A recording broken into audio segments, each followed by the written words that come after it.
আমি আপনাদের এখন কচুরলতি রান্না করে দেখাবো।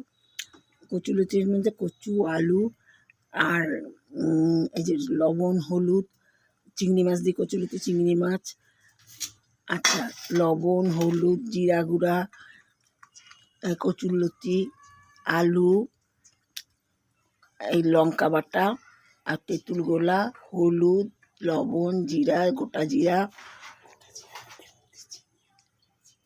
এগুলো দিয়ে এখন আমি আপনাদের কচুরলতি রান্না করা দেখাবো। আচ্ছা, এবার কড়াইয়ে তেল দিয়ে চিংড়ি মাছগুলো ভেজে নিচ্ছি। চিংড়ি মাছটা বেশি ভাজতে নাই, অল্প করে ভাজবো, কড়া করে নেব, অল্প করে ভাজবো, সাতটায় নেবো, সাতটায় নিয়ে তুলে নেবো। চিংড়ি মাছগুলো খুব ফ্রেশ চিংড়ি মাছ। এইভাবে কচুরলতি রান্না করে দেখবেন। আমি যেভাবে করছি, সর্ষে বাটা দিয়ে সবসময় খেতে ভালো লাগে না, সর্ষে বাটা দিয়ে, সর্ষে বাটা আর নারকেল বাটা দিয়ে। এবার দেখুন এটা কেমন লাগে খেতে।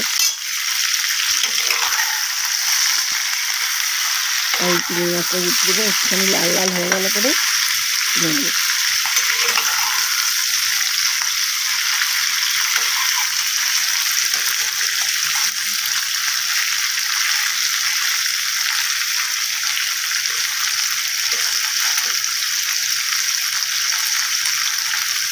এখনো সম্পূর্ণ হয়নি, সম্পূর্ণ ভাজা হয়নি।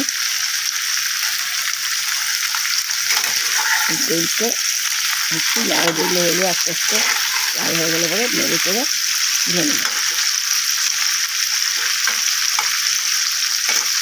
আপনারা এইভাবে কচুরলতি রান্না করে দেখবেন, যেভাবে রান্না করছি খেয়ে দেখবেন কেমন লাগে। যদি ভালো লাগে তাহলে আপনারা এইভাবে রান্না করে খাবেন। তার জন্য আমাকে শেয়ার করুন, সাবস্ক্রাইব করুন, লাইক করুন। একটা কথা বলছি, কচুরলতিগুলো ছাড়াবার সময় আগে কচুরলতিগুলো কিছুটা পিস এক বিঘত করে, মানে হাতে এক এক করে, মানে খানিকটা টুকরা টুকরা করে নুন দিয়ে জলে একটুখানি গরম জলে ভাপ দিয়ে নেবেন। চিংড়ি মাছগুলো হয়ে গেছে, তুলে নিলাম। তাহলে কচুরলতিগুলো ছেড়ে যাবে। তারপরে ঠান্ডা হলে পরে ছাল ছিলন পটকে ছেড়ে যাবে, আর ভাপ দেওয়ারও দরকার নেই। আর লবণ দিয়ে ভাতটা দিলে কী হবে জানেন, হাতও চুলকাবে না, আর গলাও চুলকাবে না, আর হাত কালোও হবে না। এবার আলুগুলো আর বারে আর কচুরলতিগুলোকে ভাপ দিতে হবে না। এবার আলুগুলো একটুখানি কষিয়ে নিচ্ছি।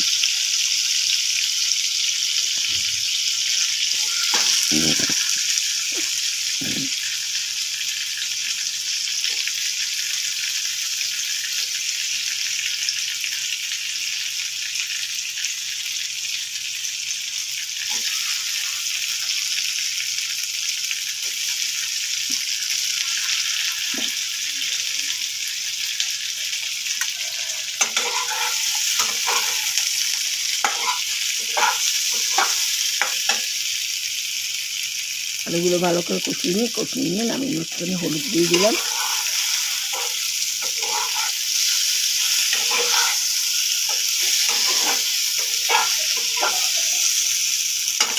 হলুদ দিয়ে দিলাম, মোটামুটি কষানো হয়ে গেছে। এবার নামিয়ে নেব।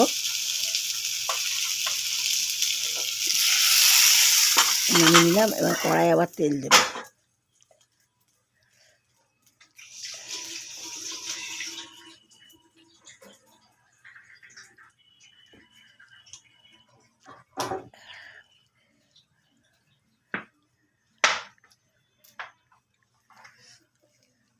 কড়াই আবার তেল দিলাম।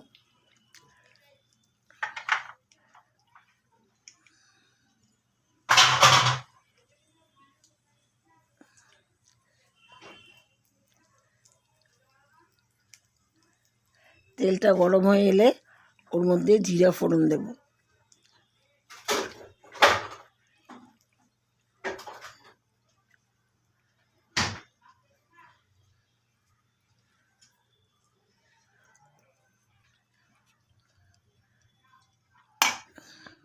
জিরাটা ফোড়ন দিয়ে দিলাম।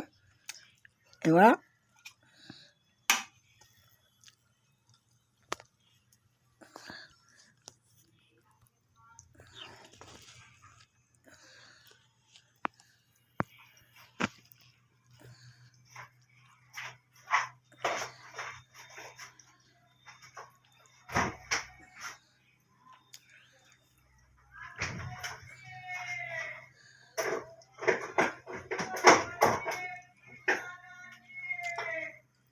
মশলাগুলো একটুখানি কষিয়ে নেবো। এবার কষিয়ে নিয়ে তারপরে চিংড়ি মাছ, কচুরলতি সব দিয়ে দেবো একসাথে।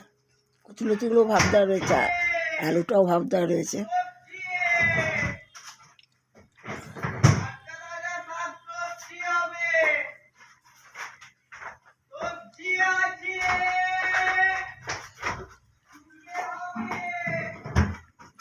তেল গরম হয়ে গেছে,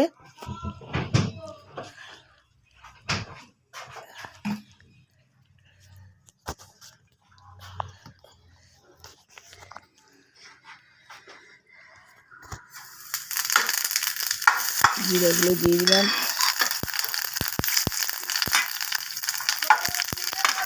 মশলাগুলো দিয়ে দিলাম,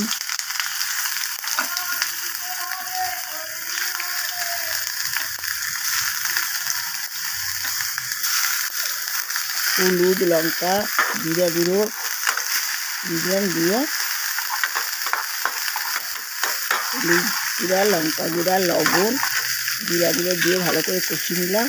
এবার একটু চুলগুলার জলটা ওগুলো একটু চিনি দেওয়া হয়েছে, চুলগুলো জলটা দিলাম যাতে আর গলা টলা না হয়,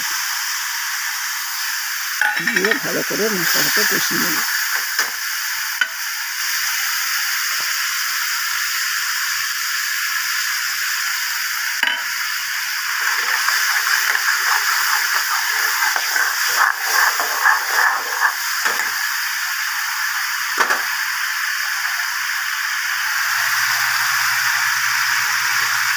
মশলাটা ভাজা ভাজা হয়ে এসছে,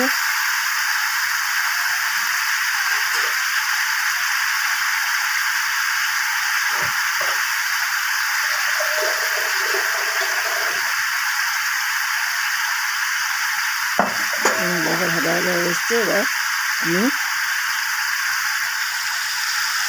একটু কাশ্মীরি লঙ্কা দিয়ে দিলাম যাতে কালারটা সুন্দর হয়।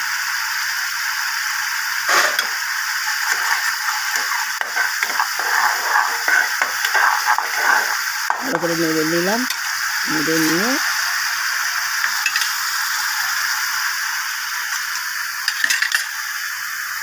এবার আলু, চিংড়ি মাছ, কচুরলতি সব একসাথে দিয়ে দিলাম, দিয়ে এবার নেড়ে নিলাম।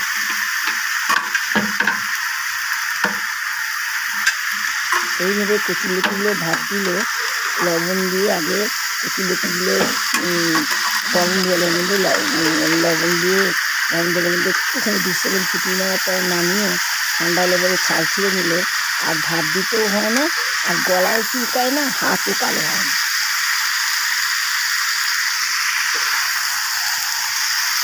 একটুখানি দেখে নেবেন নুন কিন্তু পেয়েছে নাকি, নুনও দিয়েছি, সবই দিয়েছি।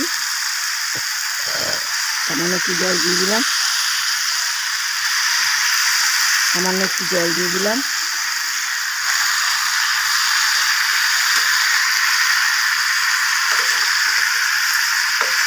দেখুন কালারটা কি সুন্দর এসছে, দেখেছেন?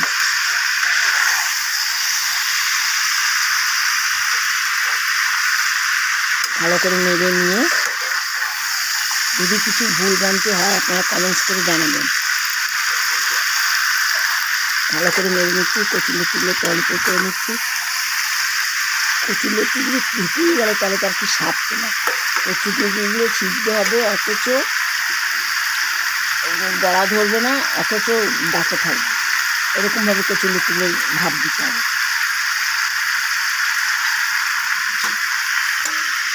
এবার একটুখানি ওই বাটিটায় যেটা চিংড়ি মাছ ছিল সেটাতে জল নিয়ে একটু জল দিয়ে দিলাম। জল দিয়ে যেটুকু বাবু চিংড়ি মাছটা কচুরলতি অল্প একটুখানি মাখো মাখো হওয়ার জন্য দরকার লাগবে, সেটুকু জলটাতেই ঠিক হয়ে যাবে। মিষ্টির চিনিও দিলাম, তেঁতুলের মধ্যে চিনি ছিল, যদি আরও পরে চিনি দরকার লাগে বা আপনারা বেশি খান দেখে দিয়ে টেস্ট করে দেখে দিয়ে নেবেন।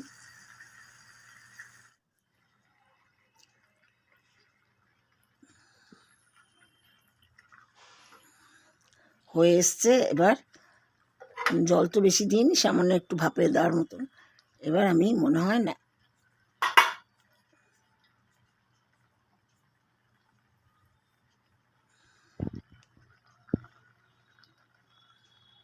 দেখুন সিদ্ধ হয়েছে কচুরলতিগুলো, অথচ গলেনি, অথচ সুন্দর সুসিদ্ধ। এবার দেখুন হয়ে গেছে, গ্যাসটা অফ করে দিলাম, এবার নামিয়ে নিলাম। মাখো মাখো হয়েছে, ডাঁটাগুলোও সিদ্ধ হয়েছে, কচুলতিগুলোও সিদ্ধ হয়েছে, সুন্দর হয়েছে খেতে, সুন্দর হয়েছে দেখতে, খুব সুন্দর লাগছে।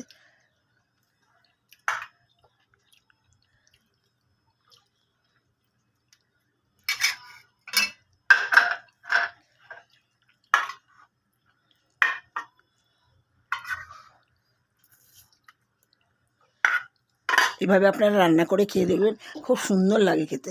যদি কিছু ভুল হয়ে থাকে তাহলে কমেন্টস করে জানাবেন যে কী